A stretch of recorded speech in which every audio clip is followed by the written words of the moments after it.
विवेक एक बार फिर से अपनी YouTube channel stock trading technique पर आपका हार्दिक स्वागत करता हूं। दोस्तों, जो पिछला सेशन था फ्राइडे का, और हम ये कह सकते हैं कि नई एक्सपायरी का पहला दिन हाईली वॉलेटाइल और एक बड़ी नेगेटिव मूव के साथ क्लोज हुआ। और ये सारा कुछ मैंने अपनी पिछली वीडियो में कहा भी था कि निफ्टी कहां तक गिर सकती है, कहां पर सपोर्ट है। और देखिए, इंट्राडे के अंदर वो सारे टारगेट्स हमें देखने को भी मिले, निफ्टी में भी और बैंक निफ्टी में भी। मैंने निफ्टी के अंदर कहा था कि हम देखिए, जब यहां पर ट्रेड करते थे, मैंने तब यहां की बातें कर दी थी कि अगर यहां से हमने एक नीचे की तरफ ब्रेकडाउन दिया तो हम इस ट्रेंड लाइन को छू सकते हैं। और अगर इस ट्रेंड लाइन को छुआ तो बहुत बड़ी सपोर्ट ये है 17,592 की या 17,600 की। और आप देखिए, लो हमारा क्या लगा, 17,660 का। ऑलमोस्ट केवल 50 पॉइंट्स ऊपर हमने लो लगाया और थोड़ा सा रिवर्सल दिखाया। इंट्राडे में जरूर हमने जो सपोर्ट ये ब्रेक की थी, एक बार हमने उसको वापस ऊपर की तरफ क्रॉस किया। और यहां पर जब हम बिल्कुल हाई पर ट्रेड कर रहे थे, नियर अबाउट 11 बजे के आसपास, तब मैंने अपने व्हाट्सएप ग्रुप के अंदर एक पोस्ट डाली कि मुझे जो लास्ट का 1.5 घंटा होगा, 2 बजे के बाद क्लोजिंग तक एक बड़ी गिरावट के साथ हमें ट्रेडिंग मिलेगी और लॉन्ग पोजीशंस अवॉइड कीजिए। ये मैंने अपने ग्रुप के अंदर डाला था। और देखिए, मैं ग्रुप में था नहीं, मैं 12 बजे के बाद एग्जिट कर गया था, मेरे को काम थे। मुझे नहीं पता कि उसके बाद 3.5 घंटे क्या हुआ, लेकिन जब शाम को आके देखा तो निफ्टी 185 पॉइंट्स नेगेटिव साइड पर क्लोज हुए, जबकि उस टाइम 40 पॉइंट पॉजिटिव साइड पर ट्रेड कर रही थी। अब नजर रखते क्यों, अब यहां से क्या करना है, अभी लॉन्ग मत करिएगा। देखिए, मैं आपको एक चीज दिखाता हूं। जब हम इस ट्रेंड, ये लाल कलर की ट्रेंड लाइन देखिए, मैंने पिछले नवंबर से ड्रॉ की हुई है। इसको टाइम के हिसाब से आगे एक्सटेंड कर देता हूं। आप देखिए, जब भी हम इस ट्रेंड लाइन को ब्रेक करते हैं नीचे की तरफ, एक बड़ी नेगेटिव साइड की मूव आती है। और इसके साथ साथ एक पॉजिटिव पॉइंट यह है कि हम 50 डेज मूविंग एवरेज को भी होल्ड करते हैं। आप देखिए, मैं मई से बात कर लूं, मई से हमने 1-2 बार इसको टच जरूर किया जब भी हम नीचे की तरफ गए हैं। इस ट्रेंड लाइन से देखिए, मैं थोड़ा सा बड़ा करके दिखाता हूं। आप देखिए, जब से हमने इस ट्रेंड लाइन को नीचे की तरफ क्रॉस किया, हम गिरे और आए यहां तक, इसी सपोर्ट के आसपास। इसको एक बार तो ब्रेक किया हमने, लेकिन क्लोजिंग ऊपर मिली। ऐसा ही अब हमें फिर से देखने को मिल रहा है। हम इस रेड लाइन की जो ट्रेंड लाइन है, इसके नीचे ट्रेड कर रहे हैं। और अब हमें 17,600 पर नजर रखनी है।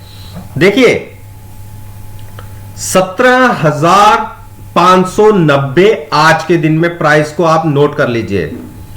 अगर ये क्लोजिंग बेसिस पर ब्रेक हो गया, जिसकी पॉसिबिलिटी मैं नहीं मान रहा कि 5% भी है, लेकिन अगर ये नीचे क्लोज हो गया तो आपको 16,950 या 17,000 के टारगेट दिख जाएंगे।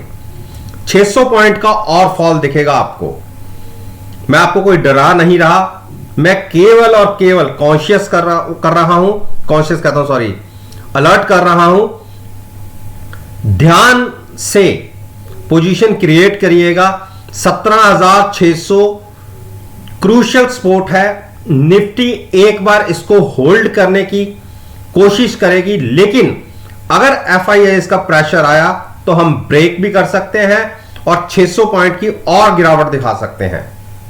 देखिए, ये 17,750 के मैंने प्राइसेस तब बोले थे जब 18,600 पर हम ट्रेड कर रहे थे।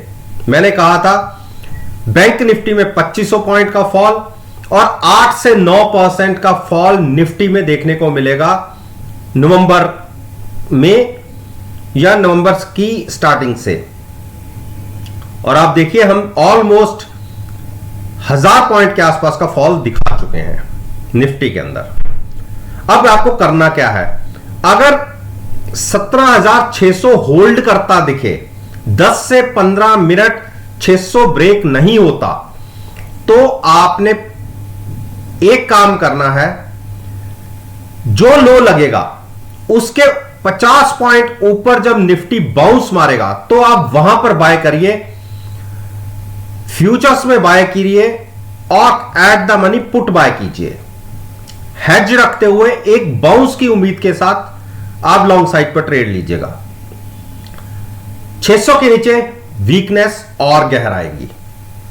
यह थी हमारी निफ्टी की एक निफ्टी के ऊपर ओपिनियन। अब मैं अपने व्हाट्सएप ग्रुप की बात करूं, देखिए मैं केवल अपने ग्रुप के अंदर 2-2.5 घंटे था, लेकिन मैंने केवल 2 ट्रेड लिए। एक ट्रेड लिया बजाज ऑटो के अंदर और 1 घंटे के अंदर ही मुझे 65 पॉइंट्स का प्रॉफिट हो गया। एक ट्रेड लिया मैंने टाटा स्टील, गिरावट में भी पॉजिटिव साइड पर ट्रेड कर रहा था, तो इसमें बाउंस की उम्मीद बड़ी थी। एक टाइम 30-32 रुपए फेवर में आ गया था, लेकिन जाते जाते केवल 12 पॉइंट का ही प्रॉफिट था। तो जो ट्रेड लिए दोनों प्रॉफिट में थे, जबकि मार्केट 250 पॉइंट से भी ज्यादा नेगेटिव साइड पर क्लोज हुई है। और निफ्टी का मैंने व्यू अपना जनरेट किया 11 बजे।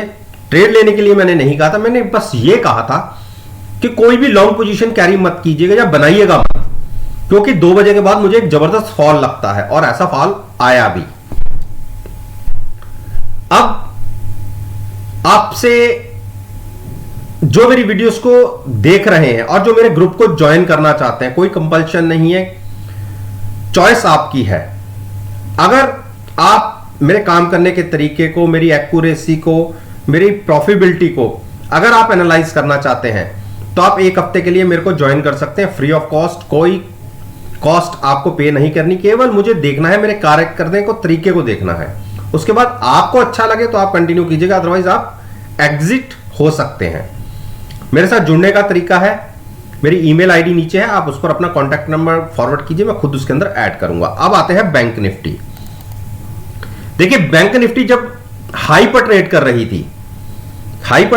थी, यहां पर मैंने आपको कहा था कि मुझे बैंक निफ्टी के अंदर पहले 1600 पॉइंट की बात करी थी, अगर वो ब्रेक होगा तो 2000 पॉइंट और 2500 पॉइंट तक की मैंने बात करी कि गिरावट में बैंक निफ्टी दिखा सकती है। आप पिछली वीडियो जो नीचे लिंक में है आप उसी को देख लीजिए।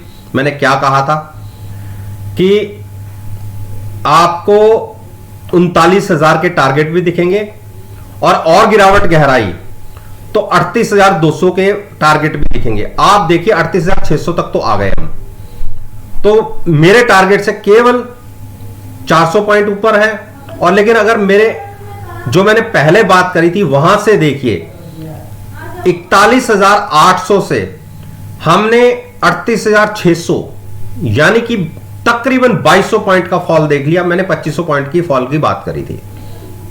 तो क्या अब यहां से बाय करना चाहिए? देखिए अभी बिल्कुल नहीं, अभी तो गिरावट आना बाकी है। मुझे तो यह लगता है कि अगर हमने फिर से 39,200 के नीचे ट्रेडिंग शुरू की तो आपको एक ही कैंडल में 38,200 दिख जाएंगे। एक जबरदस्त फॉल देखने को मिलेगा 38,200, और अगर 38,100 होल्ड नहीं हुआ तो वहां से भी फर्दर तकरीबन 1400 पॉइंट्स का फॉल दिखेगा। तो बैंक निफ्टी इस बार लीड करेगी गिरावट को। अभी कल के दिन में निफ्टी ने गिरावट दिखाई है, जबकि नीचे से बैंक निफ्टी काफी संभल गया है।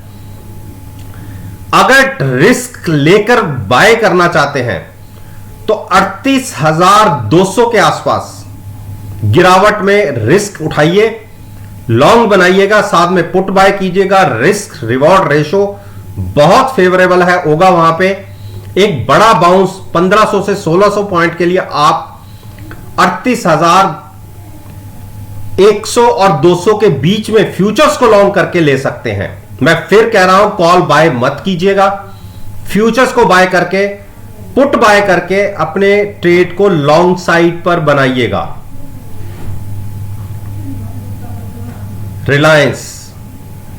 रिलायंस ने देखिए, आप मेरी पिछली वीडियोस को उठा के देख सकते हैं, मैंने रिलायंस में क्या टारगेट बोले थे। मैंने कहा था कि 2500 के आसपास आपको रिलायंस मिल सकता है गिरावट में, और लो देखिए 2510 के आसपास के लो। तो क्या अभी यहां से बाय करना चाहिए? बिल्कुल नहीं।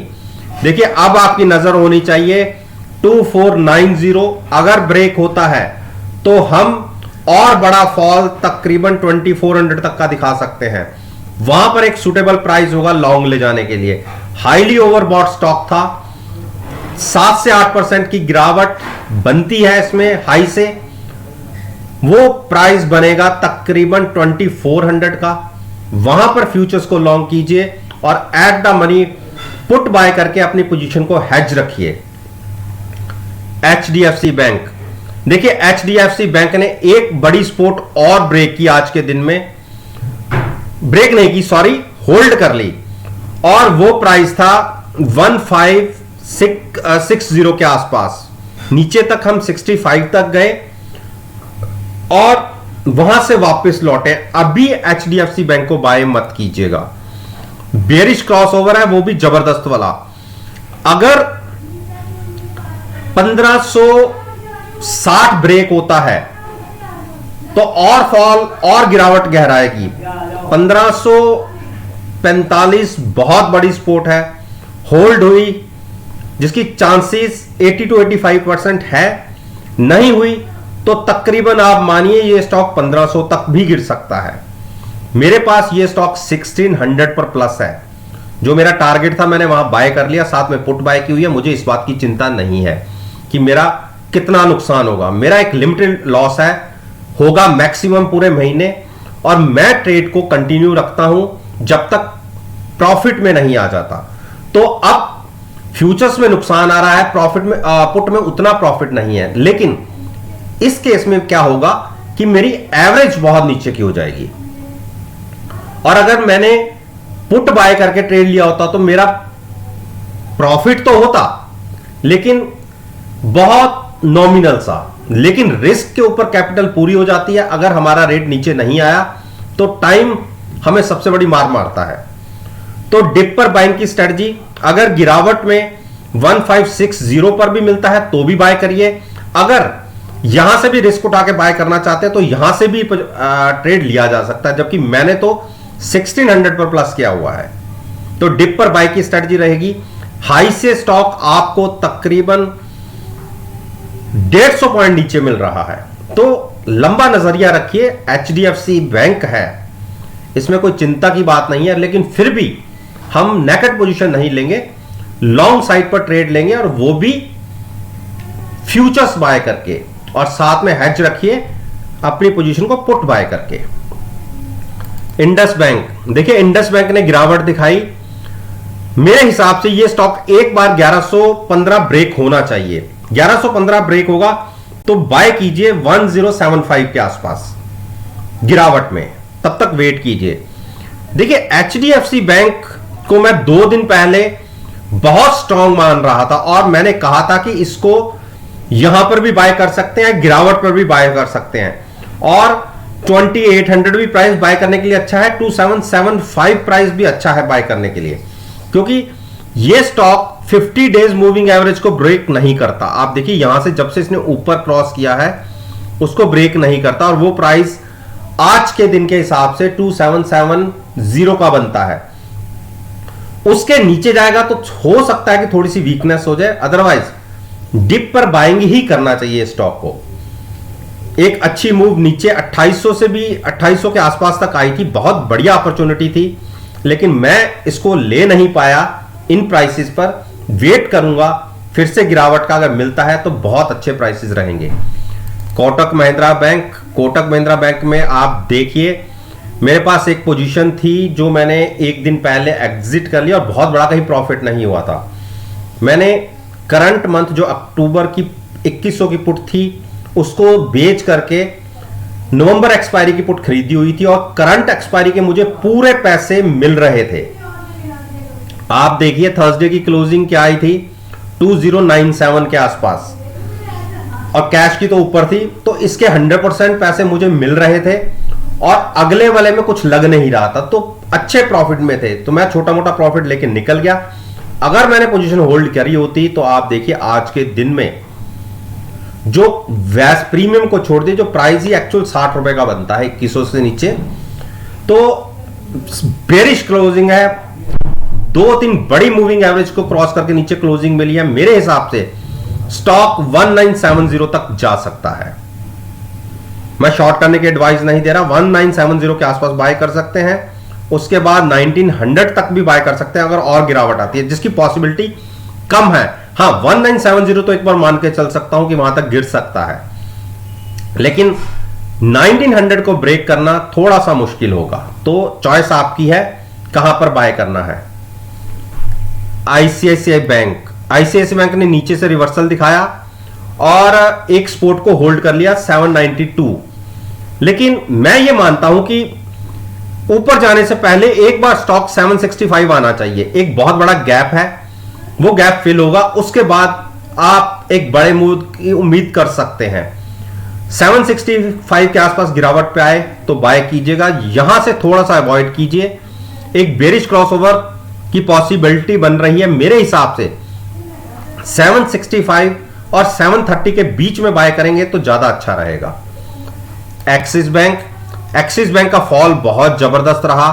देखिए 717 तक आप मेरी पिछली वीडियो उठा के देखिए, मैंने आपसे क्या कहा था कि इस स्टॉक को जिसने नया ट्रेड लेना है वो अवॉइड करे, लेकिन जिनके पास है वो पोजीशन में रह सकते हैं। जो ये इतना बड़ा आपने फॉल देखा है, इसकी सपोर्ट पहली जो बन रही है 710 के आसपास की बन रही है, उस वहां तक गया, वहां से एक बाउंस मिला तकरीबन 30 पॉइंट का। तो अभी एक क्रॉसओवर चल रहा है, तो जब तक थोड़ा सा कंसोलिडेशन नहीं होगा, जैसे 2-3 दिन इन्हीं के प्राइसेस के आसपास स्टॉक ट्रेड करता रहे, चाहे मार्केट की मूव कैसी भी हो, स्टॉक अगर वहीं पर स्टेबल हो जाए और थोड़े से सीमित से जारे में ट्रेड करे तो समझ लीजिए कंसोलिडेशन का फेस चलना शुरू हो गया है। तो उस केस में आप पोजीशन रिवर्सल ले सकते हैं। तो अभी 4 कैंडल्स बड़ी बड़ी नीचे की तरफ बनी है, तो 1-2 दिन और वेट कीजिए। वापसी में स्टॉक 770 क्रॉस करता दिखे तो आप लॉन्ग पोजीशन ले लीजिएगा, अदरवाइज नीचे थोड़ा सा कंसोलिडेशन होने दीजिए। एसबीआई, देखिए एसबीआई ने इंट्राडे में 490 को होल्ड किया, हमने इसको बाय करना था 490 और 465 के बीच में। मैं कहूं कि हमने लिया नहीं लिया, हमारे पास शॉर्ट पोजीशन थी, अभी भी होल्ड कर रहे हैं। एक रिवर्सल दिखा और वापस स्टॉक ने एक बार 515 के आसपास ट्रेडिंग भी दिखाई, लेकिन निफ्टी में गिरावट आई, उस हिसाब से बैंक निफ्टी में गिरावट नहीं आई। और अब अगर बैंक निफ्टी लीड करेगा गिरावट को, तो बैंकिंग सेक्टर के स्टॉक्स में बड़ी गिरावट आएगी। मेरे हिसाब से 490 होल्ड किया है इसने, लेकिन लगता है कि एक बार 490 गिरावट पर ब्रेक होना चाहिए। उस केस में स्टॉक आपको 465 और 490 के बीच में, जहां आपकी चॉइस हो, लॉन्ग कीजिएगा। देखिए अभी इसके रिजल्ट्स आने बाकी हैं, मैं ये रिजल्ट्स के पहले की बातें कर रहा हूं। रिजल्ट्स का इंपैक्ट अगर अच्छा आया तो हो सकता है एक बड़ी मूव दिख जाए। रिजल्ट्स फ्लैट भी रहे या कुछ ज्यादा उसके अंदर चेंजेस नहीं आए, तो भी स्टॉक नेगेटिव साइड पर रिएक्ट करेगा। तो उस ट्रेड को हम कंटिन्यू कर रहे हैं शॉर्ट साइड पर। अब देखते हैं कि कैसे रिजल्ट्स आते हैं, उसके बाद ही कोई लंबा नजरिया रखेंगे। अपनी इस पोजीशन को तो हम होल्ड कर रहे हैं। अगर आप में से कोई इसको लॉन्ग करना चाहता है, 490 और 465 के बीच में जहां आपकी चॉइस हो, वहां पर इस पोजीशन को आप लॉन्ग में बना सकते हैं। तो दोस्तों, ये मैंने निफ्टी इंडेक्स के 10 स्टॉक्स के ऊपर अपना ओपिनियन आपके साथ शेयर किया है, और मेरा यह मानना है कि मेरी इस वीडियो को अगर आप कल के ट्रेडिंग सेशन जो नेक्स्ट होगा 1 नवंबर का, उसके साथ एनालाइज करेंगे, यकीन मानिए आपको बहुत अच्छे प्रॉफिटेबल रिजल्ट्स देखने को मिलेंगे। वीडियो अच्छी लगे तो मेरे साथ मेरे चैनल पर जुड़िए, चैनल को सब्सक्राइब कीजिए और साथ में बेल आइकन का बटन प्रेस करना मत भूलिएगा ताकि नोटिफिकेशन टाइम से आप तक डिलीवर हो सके। इस बात के साथ मैं आपसे विदा लेता हूं और एक नई वीडियो के साथ फिर से आपके सामने आऊंगा। तब तक के लिए धन्यवाद। Take care and have a nice day.